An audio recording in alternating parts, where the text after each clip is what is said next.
guy that owned that band before he buy the show is Leo Alexander, which is deceased now. He was the one that purchased some instruments and get us organized. At that time, I was playing in Chapter 8 in Castries when he contacted me. Now, I was liming in the Roseau area. That was my liming spot. That is where I know Carlisle. We had a small little thing going on. So when he talked to me to organize the band, I came down. I checked Carlisle, and the keyboard man. This is now. We used to call him Bob Boy, but it's John Dennis. He was the one playing on the first album. you know. So we bring him down, and then we started that band, contacted Niners. Kent was on there, Buckles was on there. Kent was a sportman, playing ball, everything. And he could sing calypso, playing calypso, you know. Buckles was a teacher at the community school. He was a guitarist. So we get together, make our combination, and then we started the band in 1977. We produced our first record in 1975 in Matnik with was it Nairadu? Awutwa. Awutwa was a studio band. So he paid our passage and we go up there and then we record our first album. Now that same year we got a gig to play in St. Croix because we were doing so good. They invited us to play St. Croix. And then they repeated that same band again yourself to play in 1977. We went back and played in St. Croix. It was 78, 78, 75 and 78. 78 years, and then 79, I think they call us back again, you know. So it was a very promotional thing for us. And there's a lot of St. Lucian, a lot of Soufriere people in St. Croix. So we had a blast there, you know. So everything come out right. Then I can remember when, okay, then Niners pin up the keyboard man left for the army. Then what again left? Niners left. Buckles left. But I continued to organize the band. He had a contract in on Chasley. So I get new members, you know. We can continue playing until things wasn't looking out good for us, you know. So I had to leave St. Lucia, leave Soufriere, and go to St. Croix for 37 years where I settled down and have everything going on. And it was a surprise for me when informed me, Peter Pierre, we went Rebirth 7 back in Jazz Festival. I said, what? 1 second. How old, around about roughly, how old were you when was everybody when the band started? Oh, we were in the early 20s, 29 and so forth. Yeah, we were very young around that time. So what was it like being a teacher and then moving into the band? Well, I didn't leave teaching and moving the band. I was teaching during the day and night time with the band. So how did you balance your Well, I'm entertainment and teaching? with the blessings of Jah, I managed to do it. I managed to do it. Praise to the give thanks and praise the Lord. I managed to do balance between teaching and after I would finish teaching around 2 o'clock, 3 o'clock, go home take a rest. 7 o'clock come down to the band hall, and then practice up to about 11 o'clock, and then we play weekends. And on a Sunday I will do most of my schoolwork to prepare for the Monday. But we'll play weekends and so forth. So I managed to strike a balance between the two. And in between that, I was also a sportsman in the community, in basketball, cricket, and football, soccer. So I had to balance all these activities around the band. Okay, you must have been very passionate about the music. Yeah, because my father is a musician. My father was a church organist from the young age, and from the church. And then I grew up at 4. When I entered school, they say I had a good voice. They put me in the church, in the school choir. And I grew up through the school choir, the community choir, the church choir. And my father was playing keyboards, the organ in the church. And I grew up with, there was a gentleman called Mr. Gaspar Charlemagne. He was also a head teacher. And he was also another organist in the church, and he organized the church choir of men and women. And I was part of that church choir. So I just kind of where Pierre needed a guitarist because his guitarist left for the US. So he came to me and told me he needs a guitarist if I can fit in. I told him, well, I'll try. Then he brought me into the group and he grooved me. He grooved me into guitaring, into playing chords and strumming and this kind of thing. And so I had to strike a balance between teaching and playing the music. I started with the band back in the early days when we had no bands in Soufriere. We had Leo Alexander, as Peter Pierre mentioned to you. He had the instruments and he was looking for players to start. So he got a few guys around and things were going pretty good, but he didn't have a guitarist. So he came to me, and at that time I was learning how to play the guitar, self-taught from a book, and I felt, well, it wasn't my intention to really get into a band or anything. So he came to me twice, and he asked me if I could come and join the band and stuff like that. Which after a while I said, well, why not? I was about 22 years old at that time, and I did join the band. We got a group together, and but I had my aims, and I told the guys what type of band I was trying to raise. I told them, well, it's not just a combo. I want to have a band that's like international standard. And because they had at that time, they had a PA system, and they had 6 microphones. The band previous to Rebirth 7 was a band called, I think, Poinsettias. And I used to see when the lead vocalist, a guy called Vincent Price, was singing, and the rest of the band was kind of quiet. And I said, that's not the way we're going to operate. So from day one, I told the other members, "All right, guys, we're gonna arm you with a microphone so that you can harmonize and give the lead vocalist some more body, you know." And that's how it started. And we started going on. We practiced for a few months, and we hit the road. After a couple of months, Peter Pierre, we know he was a member of the previous band, and eventually I think Leo got back in touch with him. And he said, well, Peter Pierre is coming back. I said, okay, that's even better, because Peter Pierre is a more experienced guitarist and band member than him. So we accepted him in the band. We gave him to be Peter Pierre, the band leader, and the rest is history. My role in the band was a drummer. I did little vocal off and on. And we left in 1983. Since I left, I saw all these members. Yeah, I've been 1982 around there. Yeah, I left police band in 1976. And when I met him, I had to replace drummer for me. It went on so until 1983, everybody touched. Tell me about how your community feels that you would be on stage again with Rebirth 7. Tell me like some of the things you've heard on the ground of people excited. Like, talk A about lot of that. them, very excited. And they want to know if I'm excited. I said, can't mention. Yeah, so just looking forward to that rehearsals and take it from there. What about your performing gigs? Well, when we started originally, we started with a bass man called, I think it's Lendo, one of the Lendos, and I was the guitarist. But he had got a chance to go to the States, and we were without a bass man. So at that time, when we got Peter Pierre, I switched to bass guitar, and Peter Pierre automatically took as the lead guitarist and so on. And things went on from there. We got a break early on, around 70. The first album came out in 76, and we were hitting the road, and we were getting popularity. Then we got a gig to go to St. Croix for the Carnival Day, which automatically is like on January the 6th. They call it Three Kings Day, and we hit it really hard, and we made an impression with them there. And they repeated the following year, which was very good for our name and our popularity.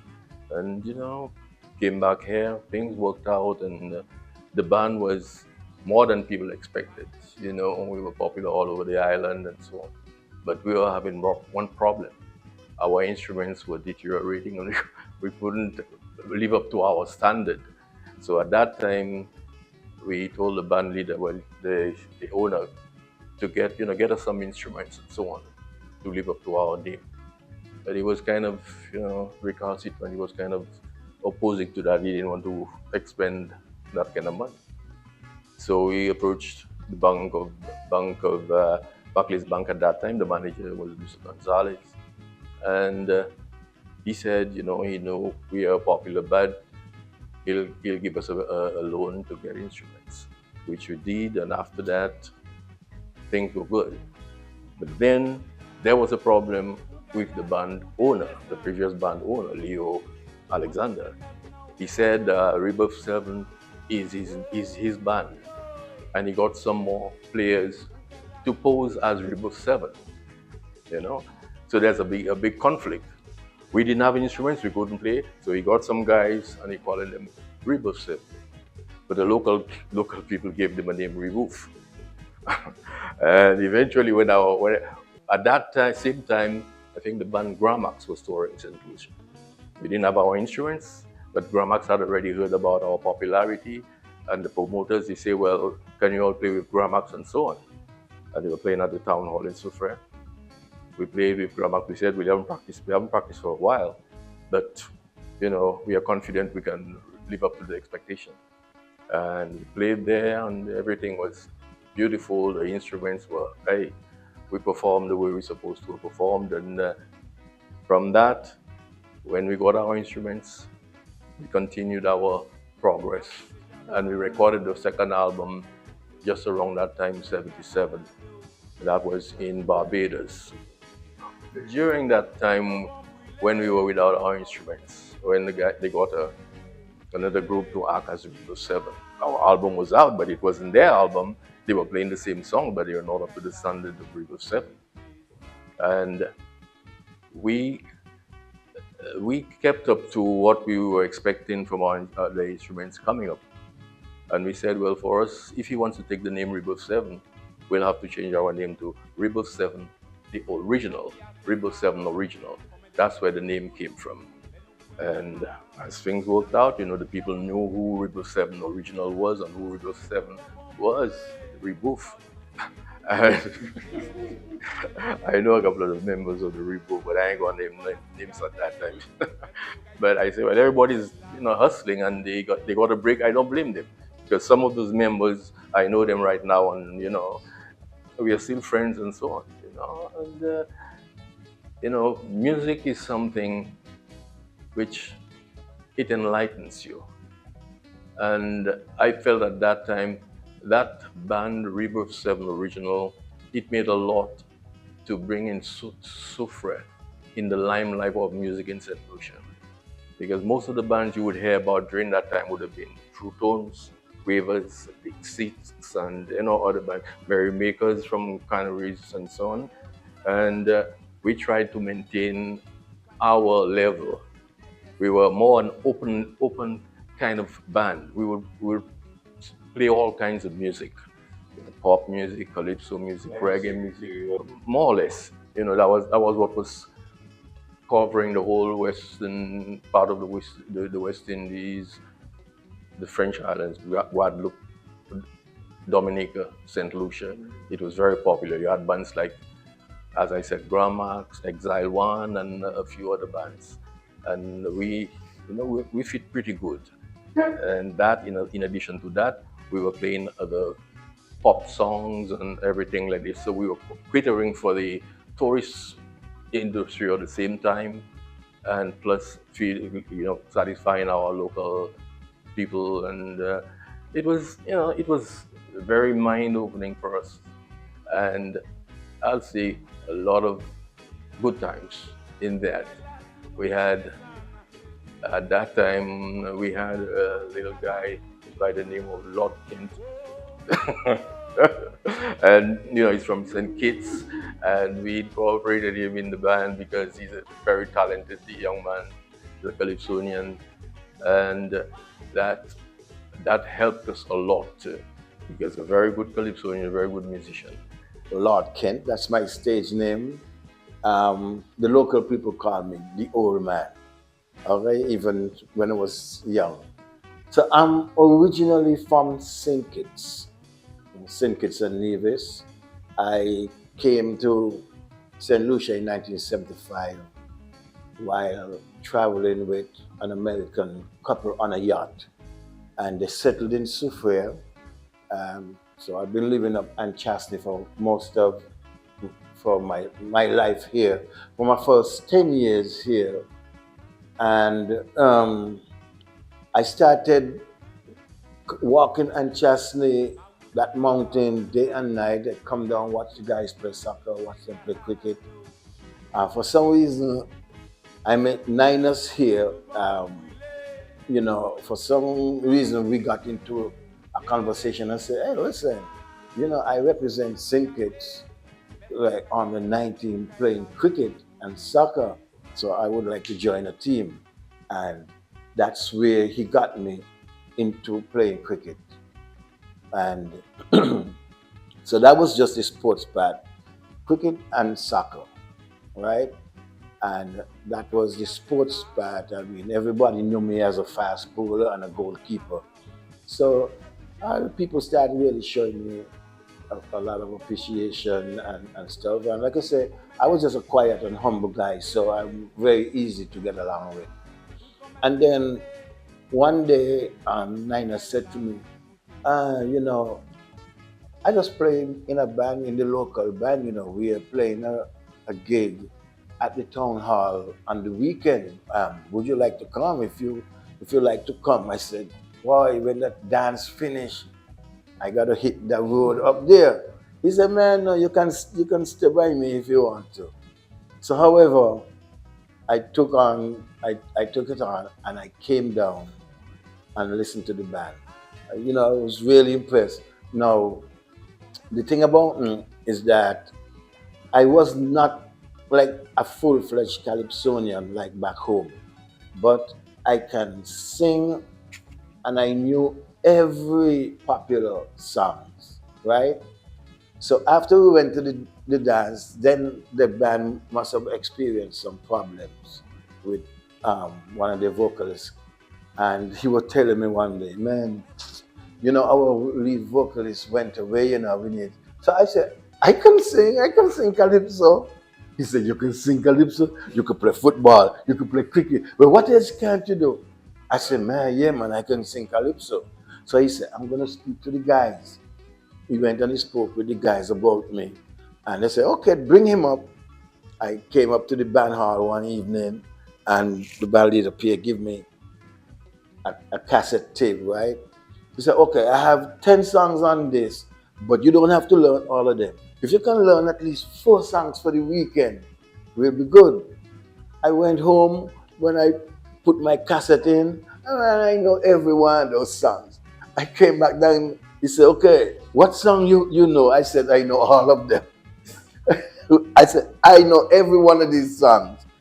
And that is how I kind of established myself. And that was in 76. I established myself with the band as a lead vocalist. And from there on, then we went into, playing and the recording until we reached this stage now. So, it created some excitement for us. I left St. Lucia in 1983 because I had to go back to St. Kitts for some emergency business, right? So I left here, and then from there I went on to the States.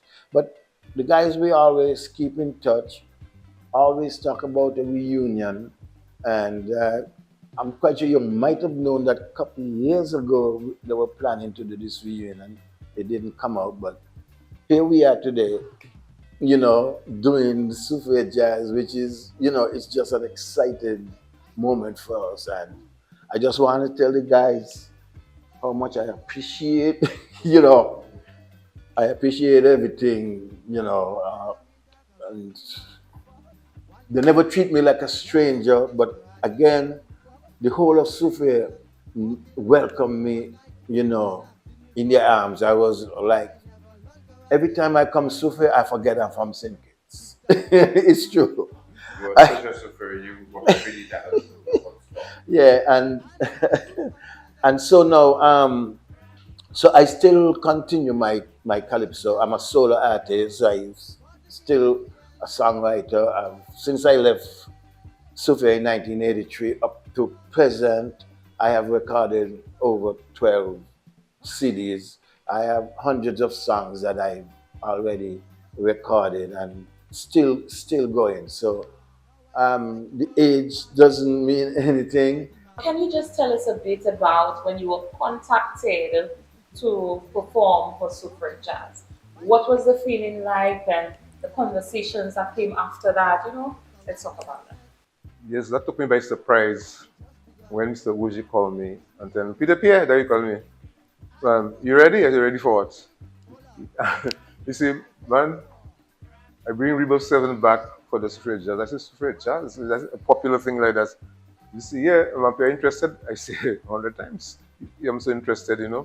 So we talked, and then we make arrangement, and he let a guy called Rock call me and talk, we call the arrangement, and who is this, and with that, we talk, and then he tell me, Peter Pierre will get in touch, but get the members together.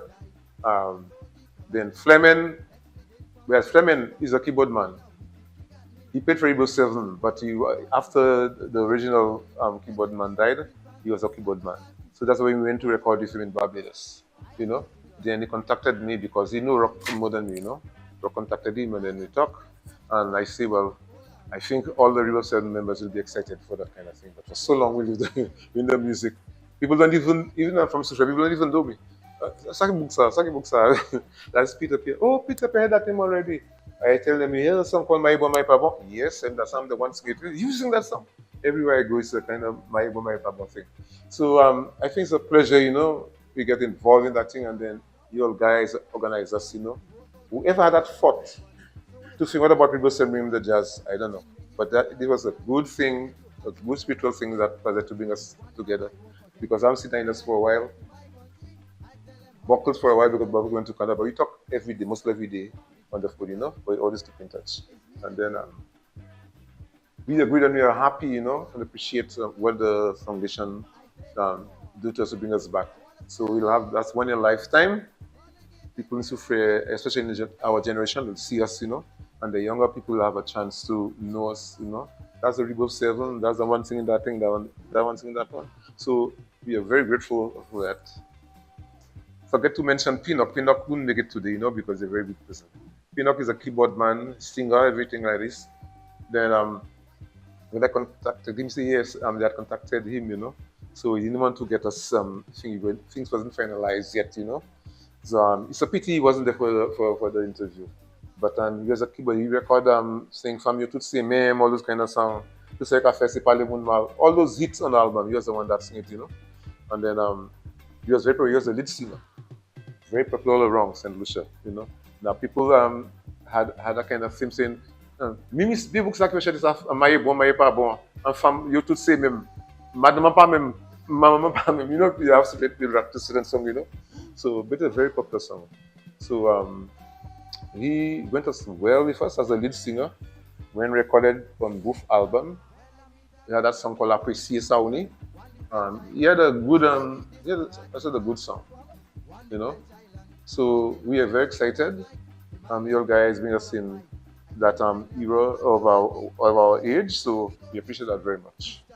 And the next thing that is important to say, we have not had this reunion for 42 years. And that's where I said that some of you probably wasn't born as yet.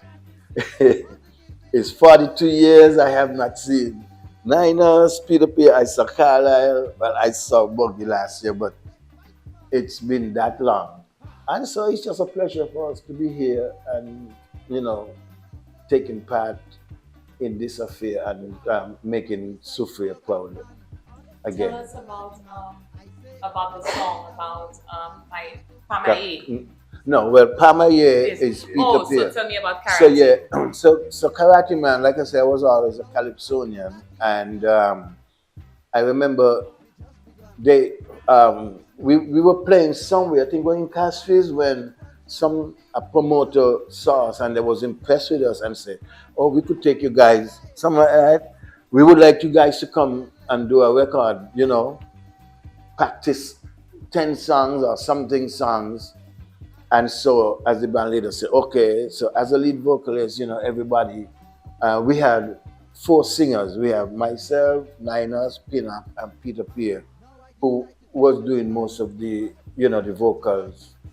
And so they said, so you guys come up with some original songs. And karate must have been in my head for a long time because even before we recorded, I remember I was telling the guys, man, I have this song that I want us to practice.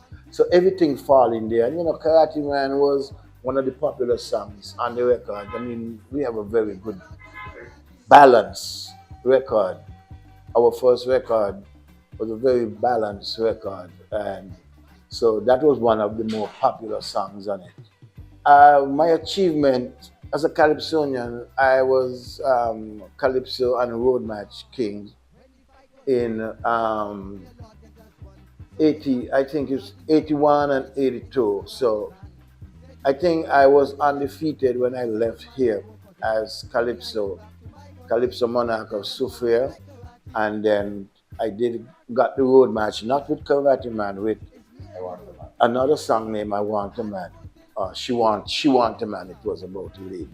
So that was some of my personal achievements along with the group.